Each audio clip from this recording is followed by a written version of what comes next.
Ito pala ang kwento at buhay ni dating House Speaker Martin Romualdez. Ang kwento ni Ferdinand Martin Gomez Romualdez. Si Ferdinand Martin Gomez Romualdez, na mas kilala bilang Martin Romualdez, ay isang kilalang negosyante at politiko sa Pilipinas. Naging ika-28 Speaker ng House of Representatives siya. Kilala siya dahil nagmula siya sa makapangyarihang pamilya sa politika at nagkaroon ng karanasan sa pag-aaral sa ibang bansa, abogasya, at pagbabangko. Maagang buhay at pamilya. Ipinanganak si Martin Romualdez noong November 14, 1963 sa Maynila.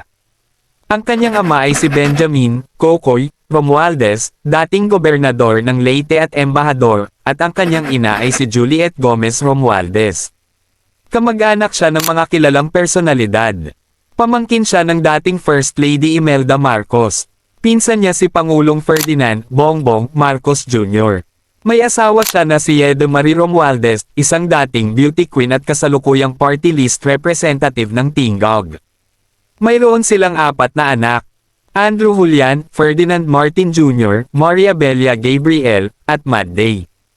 Pag-aaral at trabaho. Bago pumasok sa politika, nagtrabaho muna siya bilang abogado at negosyante. Nagtapos siya ng government sa Cornell University. Nag-aral din siya sa Harvard University. Naging abogado matapos magtapos sa University of the Philippines. Sa negosyo, naging chairman ng Equitable PCI Bank siya at humawak ng mataas na posisyon sa iba't ibang malalaking kumpanya.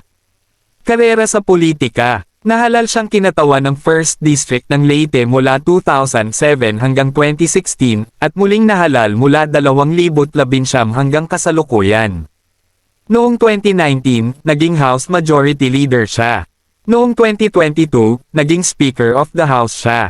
Malaki rin ang naging papel niya sa pagbuo ng Uniteam, ang alyansa nina Bongbong Marcos at Sara Duterte noong eleksyon 2022. Mga nangyari noong 2025 hanggang 2026.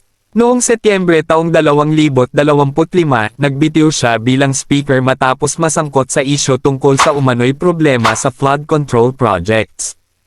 Ayon sa kanya, ginawa niya ito upang mapanatili ang dangal ng Kongreso at para magkaroon ng patas na investigasyon.